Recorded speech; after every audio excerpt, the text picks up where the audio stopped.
Hey folks, Papa Boris here, continuing my review of the games I played in round 1 of the 2025 Through the Ages World Championship Tournament. We're beginning the 2-player games. After coming dead last in all 3-player games, I was tied for 3rd with Sheeter. Gangwon was in 2nd, and Sakic emerged as the clear best player of our group, or at least having the best performance in the games that we had played up until that point. Stop. Okay, thanks. So here I was, this is the first 2-player game I finished. I was up against Sakic, who was the best player, but I wasn't super nervous about this one because I was already doing so badly that it was just about impossible for me to come in first and extremely unlikely for me to come in second. So my actual most important game was against Sheeter, the fellow player who was 3rd with me, because that game would most likely determine, unless something kind of weird happened, it would most likely determine which player was 3rd and which player was 4th, who would go to the lower bracket of the tournament and who was at risk of getting knocked out. So I was pretty relaxed. I was like, you know what, let's just be myself, play the best through the ages that I can, and we got this board, and of course we're going to take Engineering Genius A and say poo-poo to the Hanging Gardens. Now, Sakic, is he going to take Hanging Gardens? No, he takes the Hammurabi. I find this a little bit strange. Personally, I would take Cleopatra here. Now, I guess I'm a little bit of a Cleopatra stan. I just think free rocks are ridiculous. And yes, Hammurabi is great because he gives you an extra action at the expense of one of your military actions, and that is really strong, but the problem with him is that a lot of the times in the early game, you don't even have a good use for 4 actions, let alone 5. So it takes 1, 2, sometimes 3 turns before you really get anything useful out of this extra action. And that's a long time, considering that age 1 is only like 6-ish turns, let's say. The value of this leader, you have to wait for it. And now that with the expansion, I say now even as if it hasn't been like 5 years that the expansion's been out, but now, quote unquote, with the expansion, the age 1 leaders are generally better, so you want to replace your leader early sometimes. So this is kind of, it's not anywhere near as bad, but this is kind of like the Homer thing, where you can't switch Homer until after you finished your wonder. You can switch Hammurabi, of course, but a lot of times you haven't gotten full value out of him, so you kind of want to wait and keep him, and I don't like having a leader that encourages me to keep him. So, not saying I wouldn't take him, he's a great leader, but I would take Cleopatra over him because I just love free rocks. Anyway, it's perfectly fine to take Hammurabi here. Sakic passes the turn, and I am more than happy to take Cleopatra on my turn and the wonder that is not the Hanging Gardens. So I take Cleopatra, I play the Colosseum wonder because it's the one here that isn't Hanging Gardens, I play her, and I build a lab. Now, the point of building a lab here is I want to make sure I use Cleopatra's rocks as much as possible, and in this case, I actually can. Sometimes, if you're Cleopatra and you build a lab the first turn, you end up having to waste her power on the second turn, but that's not the case here thanks to Engineering Genius. On my next turn, I'll be able to build a mine, and then with 0 rocks, I can actually play Engineering Genius to make the first stage, and then use Cleopatra's power to make the second stage. So, since I'm able to use her power, I am able to get both the first turn and the second turn. I get the extra science from the lab on turn 1, and I don't miss out on the fact that I didn't upgrade a mine or build a mine on turn 1. Like, if I built a mine here, my rock situation would be the same. Actually, is that true? I mean, I guess not necessarily. If I built a rock, built a mine, and then, no, it would have to be a very weird turn 1. I didn't have enough actions to build a mine and Engineering Genius and then use her power this turn. So yeah, I'm actually not losing a rock, even though I didn't build a mine on turn 1. And as the first player, the fact that I don't have a worker here is fine. I can just not play an event, and I don't have to risk missing out on a free temple. Alright, so Sakic plays Hammurabi, grabs builds a mine, and he's going to grab Roman roads in a second here. He also raises population. He decides to use Hammurabi's extra action to grab Stockpile, which makes perfect sense. So it's kind of like if you use your extra action to take it 1 turn, and then you use your extra action to take it the next turn, it's like Hammurabi's power was, you get a free rock and a food. Similar to, let's say, Ashoka, but you did lose 2 card draws to get it. So it's actually not completely free, but of course then you also get to keep using Hammurabi's extra action, so it's fine. The one thing I would consider here, instead of taking Roman roads and this garbage card, take Library of Alexandria. It gives science, it gives culture, it's a really strong wonder. Now, Roman roads I think is really good, and with Hammurabi, the fact that it takes 4 actions instead of 3 to build it is definitely softened. One of my friends explained to me how good Roman Roads was. I was just ignoring this for the longest time, but the way he explained it was he said that, like, what this gives you is exactly what you need at that point in the game. Like, at age 1, when you only have 3 mines, it's giving you an extra rock.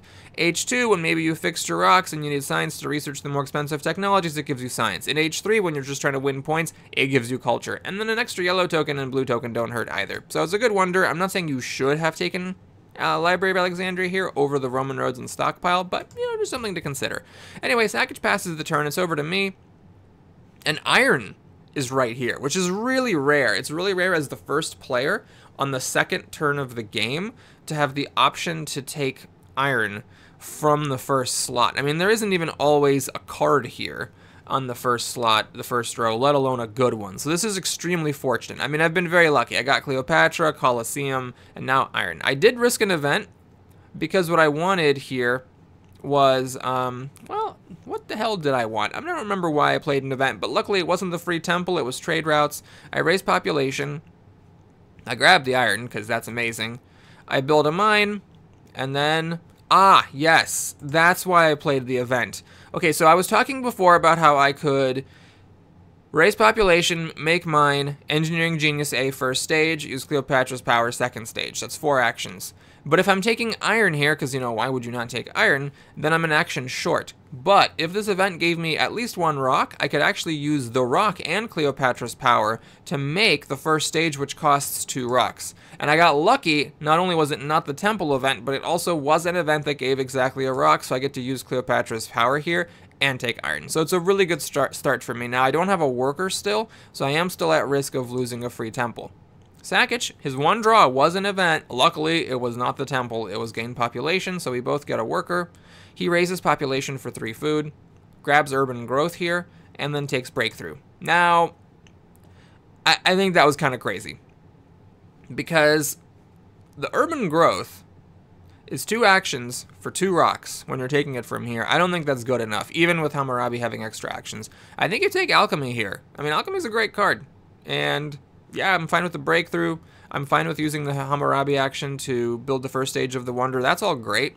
But why take urban growth over alchemy? I'm not sure, especially because it's a 2-player game, and this means you're actually letting the other person get the 1-action alchemy, which seems kind of crazy. So, also, this was not a mistake, but just to point out in case you're wondering, why didn't he take engineering genius? It's because all the stages of the Roman roads cost 2 rocks or 1. So this actually is not very good, for the same reason that an age A engineering genius for 2 actions is not very good. So I'm just sitting here like, Jesus Christ, there's just too many good things for me. I got too much stuff to do. I decided to finish the Colosseum, grab alchemy, and raise population. Now this was a bit of what you might call a timid move. A somewhat spicier move would have been, instead of finishing the Colosseum, to take engineering genius and use the 3 rocks to build the 3rd stage for free next turn. But if you do that, like, imagine I have 3 more rocks here, and there's also 2 more blue tokens missing because they're on the wonder, then you're corrupt. So I couldn't get out of corruption, at least not if I wanted to take alchemy, so I decided to pass on the genius and move it along. And this genius is worthless for Sakic because of its Roman roads. He had already built 1 stage, so his remaining stages all cost a rock, so that makes engineering genius useless for him, except as, of course, a speculative grab. If he had a Library of Alexandria, then he could have had a middle stage of 4 rocks, and then he would have maybe used the engineering genius. As it is, he finishes the wonder. Good principled move. I love it. He builds a lab. Yes, absolutely. Go king. And then he takes engineering genius. Now, I think this is nuts. Somebody please tell me if I'm crazy. Please inform me in the comments if I am an insane person. But is not Swordsman a good card? I mean, what am I missing? In all the games in this round of the tournament, my opponents, my good opponents, Gang 1 and Sakic, are just passing on Swordsman like this is chopped liver boiled in dung sauce. I mean, what am I missing here? We're taking a speculative engineering genius for a wonder that you might never build instead of Swordsman. This turns on all the good Age 2 tactics. It's cheap. It lets you upgrade a warrior for a military action, so just and a rock, so basically free. It's like a free strength-ish. If you get the free warrior effect, it's like 2 free strength-ish, you know, minus the military actions and the 2 rocks. It's just, I don't get it. So I was annoyed at the time, you know, that Swordsman was here for him, but then he didn't take it, he just lets it fall off, so one of us is going to be going without Swordsman. Here I play an event, we get more free resources, and I put Machu Picchu under construction. I've looked at this a lot. I think this was a mistake. The Machu Picchu is very sexy. Yes, I have iron here for it. By the way, in case you're curious what this does, let's get this text to go away. There it is. It makes your irons and your irrigations produce double, and it also makes your basic farm and basic mine, where one of them, produce double if you don't have the upgraded version. But this is a lot of actions, a lot of rocks. Yes, I have Cleopatra here, but if I look at it now, what I would rather have done here is just friggin' taken Joan. It's a military action, it's a culture. Sometimes, you know, you dodge a bad event, like you see something bad is coming, so you don't play an event, or the reverse, like you see something good is coming, so you play an event even though you're behind on strength. This thing about seeing the events, that really makes a difference. I mean, that is game-changing in some cases. Just take Joan, research alchemy, upgrade it,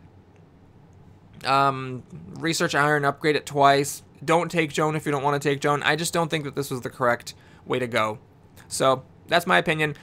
We need to now get out of corruption, so I raise population, build a warrior, just in case Sakich has been putting some strong events here, and I build the first stage. So, it's a move. We continue onwards.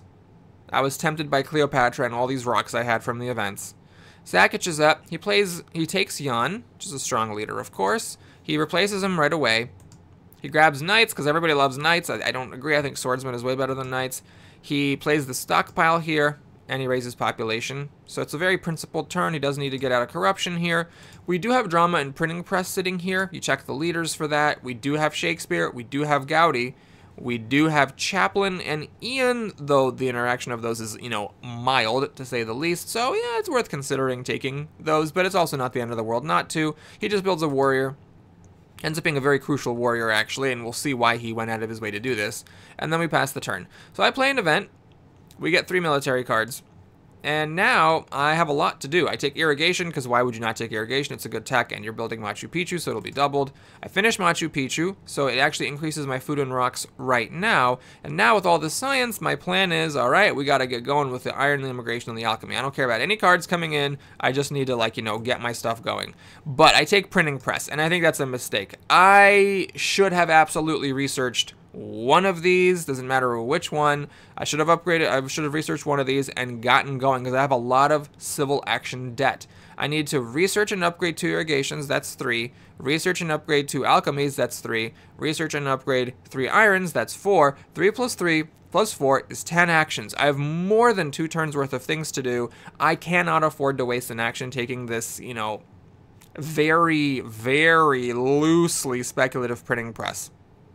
Now, that wouldn't have been the end of the world, except on his turn, Sakich plays an event, and it is Call to Arms. Weakest civilization loses 2 civil actions. So because we're tied, he tied my warrior, and because I didn't have a fighting band to play, I am the weakest player. Now, had this been, like, not even, you know, me getting it so that he loses 2 actions, I mean, I get it, he's got nice, he's yawn, fine. If this had just been in the bottom of the deck, instead of at the top, that would have made such a big difference this game, but losing 2 actions right now when I already have a civil debt of 10 actions, it was brutal. It was just horrifying, and I think that this is just, you know, where the game began to go wrong.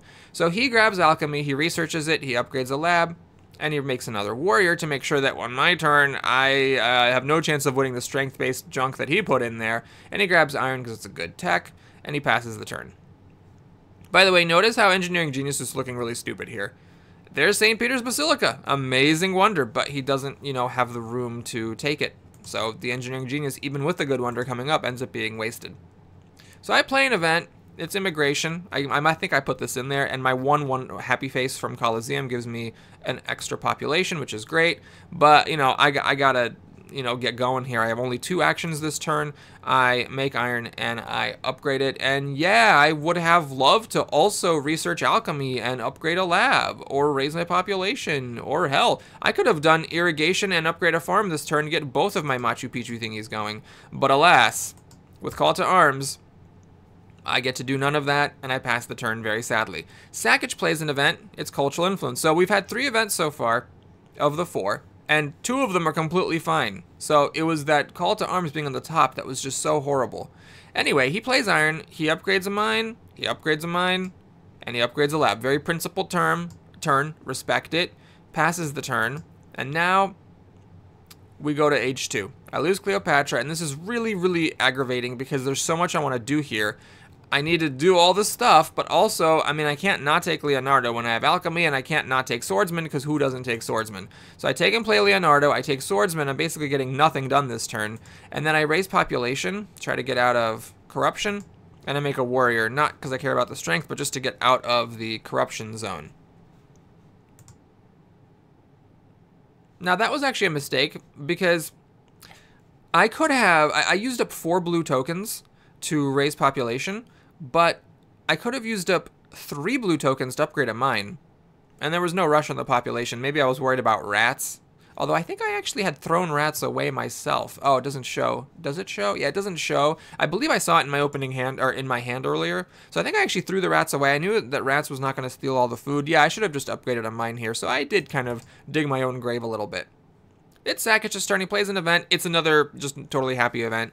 Had I been able to research alchemy and upgrade it with 2 actions that I lost from Call to Arms, I would have been getting an extra 4 science here instead of an extra 2. 1 from the alchemy, 1 from Leonardo. So that is another way that the Call to Arms affects me. Now for the rest of the game, anytime I'm, below, I'm 1 or 2 science short of doing something, we can trace it back to the Call to Arms.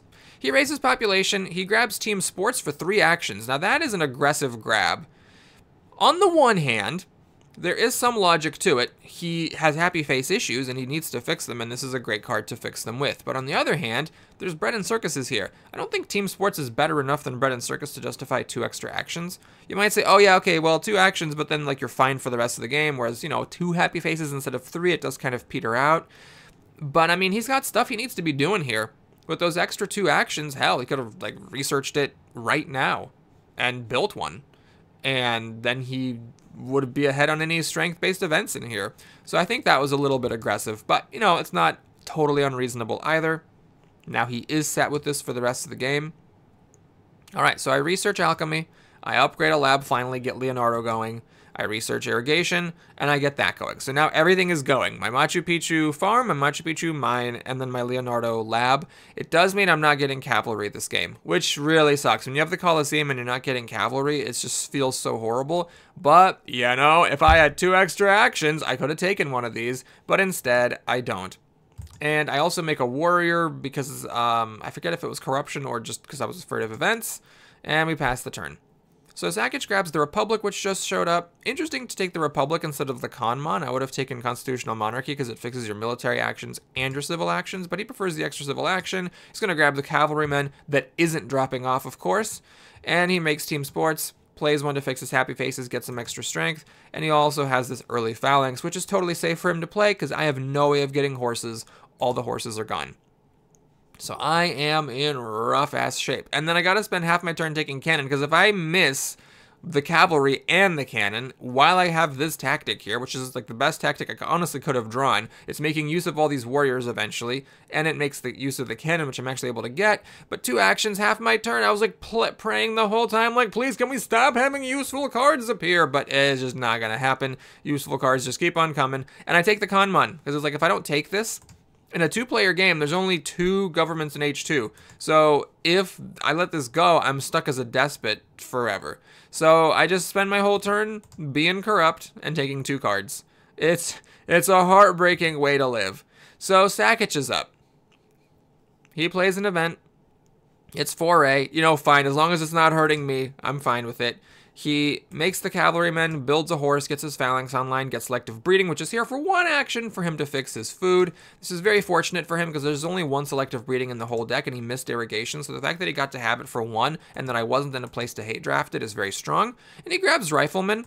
This is aggressive, but he does have lots of civil actions, and one quirk of the 2-player game is there's only 1 Rifleman, so there's only 1 Rifleman and only 1 modern infantry. I'm not sure why Vlada decided to do this, but, you know, it's just a staple of the 2-player game that infantry tactics for Age 3 are really difficult to activate, because you have to have the modern infantry or the rifles. That's it. And there are a lot of infantry tactics cards. 1, 2, 3, 4, 5 of the 7 cards use infantry. And the fact that the other 2 are a duplicate is significant, because even taking into account the possibility of stealing your opponent's tactic, there is only 1 tactic you can steal that you can ever have for Age 3 that isn't infantry based. So I appreciate him grabbing the rifles here. He could have been like, well, my opponent is, you know, tough for actions, but I do have Kanmon here, I do have the science for it, so I could have researched this and then taken the Rifleman and then kept on going. I think this is a pretty smart move. Anyway, he puts Eiffel Tower under construction. You know, I'm a little bit leery about that, but hey, there is this engineering genius, and he does have the rocks for it, and we have some time left in H2, so it's the second half of H2, but it's not super duper late, so I don't hate it. And that's kind of the thing that's been keeping me in the game. Even though I've been just getting mauled like crazy, I mean, he's not making any culture until, like, now, just now, with the phalanx giving, Jan von Shish Kebab's culture bonus. So the fact that I'm actually not horribly behind on culture is my only hope of somehow making it through the end of this game with a win. So getting Eiffel Tower for 4 culture is very smart. Alright, I decide to play the government, obviously. I grab the Wave of Nationalism because I'm going to need it. I upgrade a lab, I upgrade a farm, I upgrade a mine, and then I upgrade my last mine. Let's just get all the upgrades done. The thing is, had I not taken Wave of Nationalism, I could have now used an action to make, to raise my population. And then I wouldn't have been corrupt. So, I am only really getting 4 rocks for 2 actions with this, rather than 6. And maybe it would have been better just to pay my civil action debt and raise population instead. He tries an aggression. Luckily, I do have the defense cards for it. He researches selective breeding, fixes his food. It's logical. I don't hate this, even though it does mean delaying the Eiffel Tower, because he does have the engineering genius letting him finish it next turn. In fact, he uses it right now to get started. He also grabs cannon. Very smart. So now he has access to all the tactics. So that means that even if I somehow manage to catch up to him on culture, he's going to be the one who can beat me up on military. He just needs to get a little bit of science, or, you know, save up the science and commit to these cards, and then he can do whatever he wants with me. This is, by the way, though, a case where having constitutional monarchy is better than republic, because once Jan goes away, he only has 2 military actions, which means he literally cannot declare war on me unless he gets strategy, military theory, or another government, whereas Kanmon could have ridden that the whole game. Now, he is using up all of his actions to good effect, so, you know, there is that to consider as well. Okay, on my turn, I take Opera for 2 actions, because I figure, you know, I'm not going to beat him on military. I need to be able to get culture. And in this game, you know, we do have two good culture leaders, Chaplin and Ian Fleming to a lesser extent. I have the printing press. Maybe I could do Shakespeare. Maybe I could do Gaudi. So I figure, you know, maybe if I can somehow keep up on strength, if he snoozes, maybe like he never, like literally never draws a war card, I can culture my way to the top. So I commit the 2 actions to the Opera. I raise population. I play cannon, play this Wave of Nationalism, make a cannon, and I get the out-of-date defensive army for 3 strength so that Sakic is not able to beat me up anymore. And I also make a temple. Now, why did I make a temple? I'm still corrupt. Maybe it was just for the culture. A little bit of a strange move here, though, because I'd rather this be an opera someday than a temple right now. Yeah, I'm not sure. Oh, I think it was just to avoid corruption, yeah, because that costs 2 tokens, I think. And those 2 tokens mean the difference between being corrupt for 2 and corrupt for 4. Notice how Machu Picchu is sucking here. It's making me 2 extra rocks, yes, but I'm losing those 2 extra rocks right back. So it's really only making me 2 extra food. And that's probably not worth all the time and energy I put into it. Okay, Sagic raises population. grabs Engineering Genius to help him finish the Eiffel Tower, though it's a little bit strange because the Engineering Genius is 4 rocks, and you can't use a card the same turn you took it. He could just finish it right now. I think that would be better than taking Engineering Genius. He grabs Revolutionary Idea, which is great. His science is a little low-ish for this point in the game, and, you know, he does have lots of actions to play these things with. Grabs a Strategy, which I think is very reasonable because it does allow him to declare wars in Age 3, and he raises his final mine up, passes the turn. Alright, what am I going to do with my life here? So I grab Gaudi. Let's go for the culture game. I'm one card safe to be able to play that printing press. So I have to do it this turn or I lose it. Though I can't make a printing press because I don't have any workers to do it with. I also need to play Swordsman this turn because if I don't play those, that's a disaster. If Sakic had found a way, and I don't know how feasible it was, he did take 3 cards from the row, and one of them was really, really important. But if he had found a way to take a 4th card, it would have triggered the end of the age. I would have lost the Swordsman and the Printing Press. And the Printing Press is, you know, annoying, but whatever. But the Swordsman, that would have been devastating. Because now I wouldn't have even been able to get my army up to date. I would have had to wait for Modern Infantry with my 4 science production to somehow pull it off. So it's very lucky for me that there was 1 card left here before Swordsman expired. So I gotta play it now before it disappears. And it's good because it lets me use my military actions to try to stave off some of this corruption and get my army up to date. I'm actually temporarily ahead of Sakic, but we're still corrupt for 4, so I raise population to only be corrupt for 2, and then I pass the turn hoping that somehow, some way, I am able to use up these resources in the future and stop being grotesquely corrupt.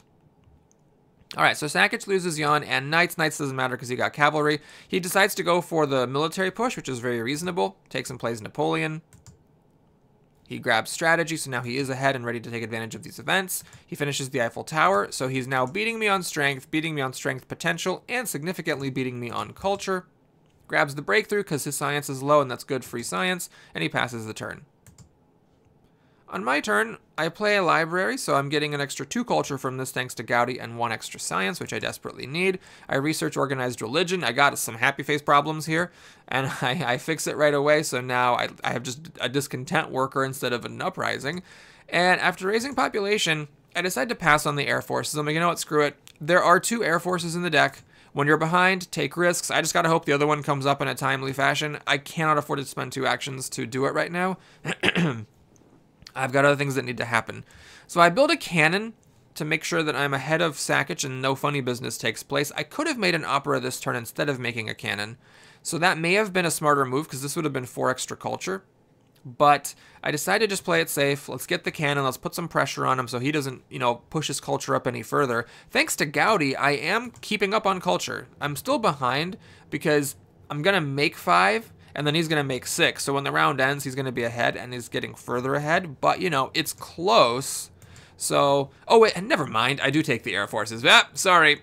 I decide, I guess, to be corrupt in exchange for getting air forces. I think that's actually a mistake. I should have just left this here and, you know, raised population and finally not been corrupt for once. But, okay, I'm the conservative player here. I grab the air forces. I hope the other one is not showing up anytime soon. And Sakic plays an event, and it's a colony. I decide to grab it because I need these yellow tokens. I only have to spend 1 worker to, or 1, yeah, let's call it a worker, 1 worker to get the colony, so I'm fine with it. He gets the cannon going. He plays patriotism, makes a cannon, raises population, grabs computers and Sid Meier. So he's ready to research computers, get a bunch of science, and get a bunch of culture at the same time. He also might be fishing for the horse cannon tactic, or just, you know, get riflemen down later and then have any tactic he wants. He gets the fortifications right now. He's ahead of me. It's a little bit illusory because I do need to make a swordsman and then I'm back. So I actually have the luxury this turn to research opera, make an opera, you know, kind of, sort of catch up on culture, though that's about to change because he's about to get Sid Meier plus computers.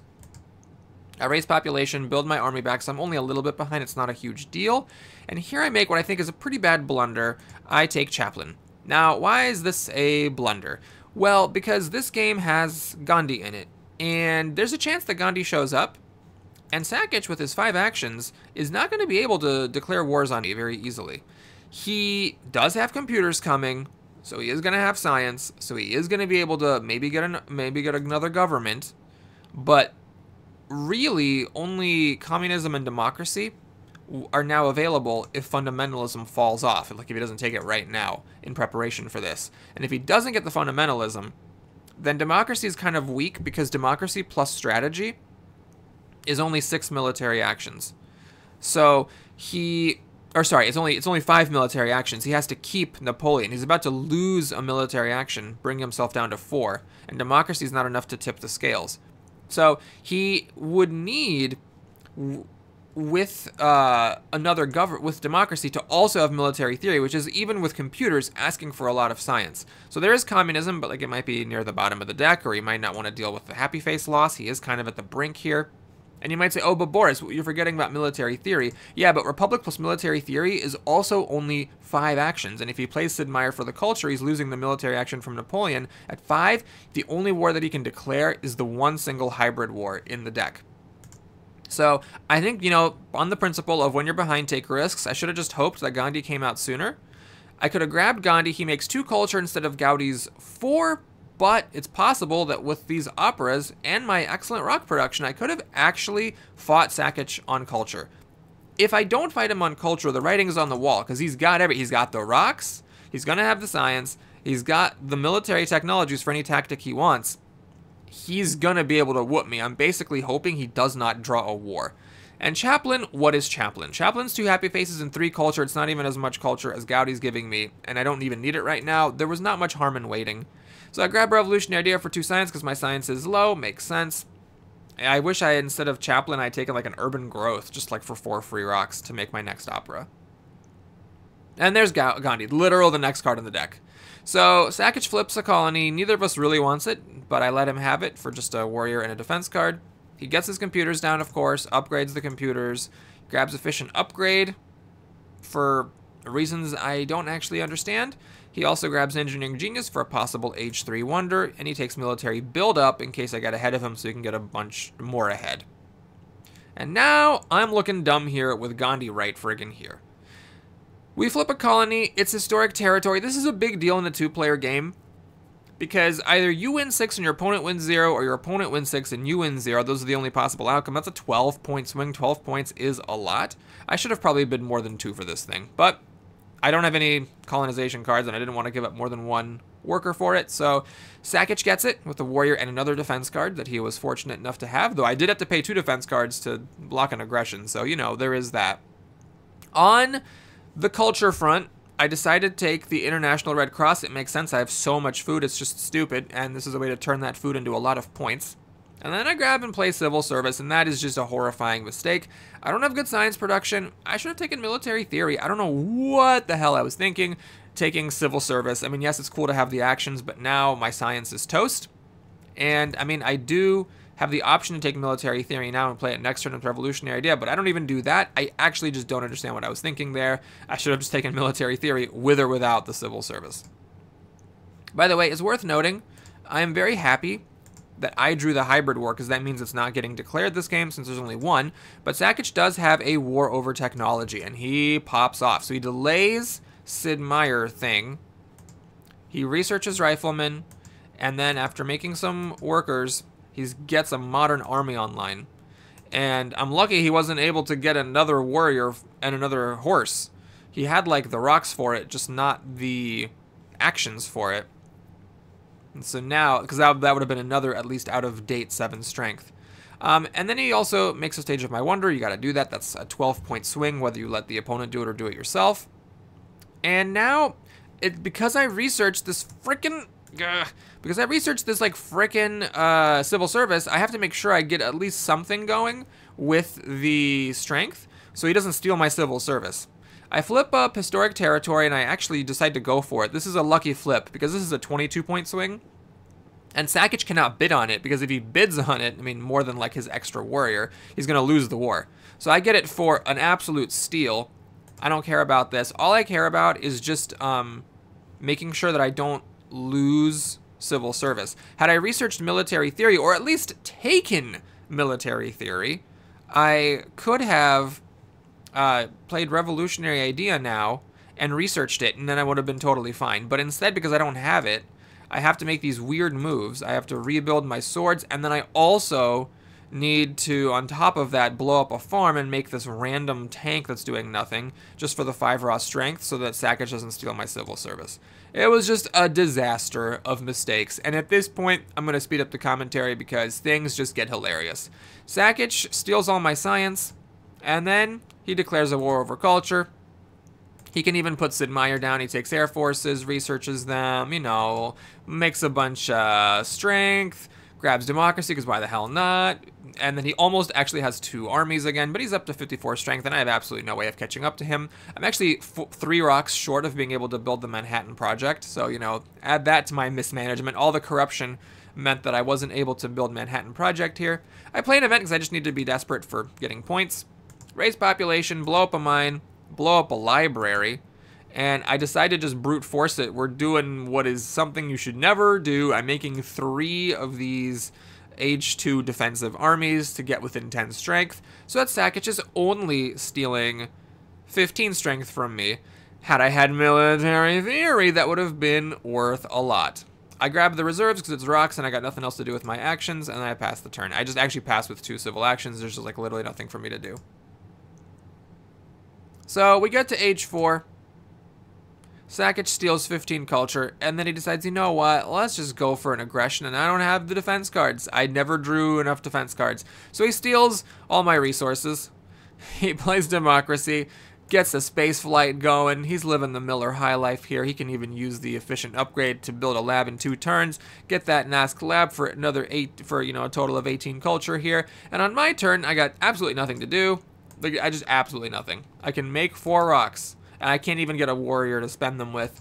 We just passed the turn here in shame. He occupies me because I'm glad he did. I'm glad that he occupied me because, you know, if I'm going to have this much shame, might as well get it all out of the way in one game. Nothing really matters here. He builds a space flight and thus conclude, oh, and builds a 4th lab and thus concludes the mauling. This is by far, spoiler alert, the biggest mauling of the tournament. No one beats anyone as bad as Sakic beat me here. He got an impact of strength here for the cherry on top, and there we go. A nice 66 point whomping.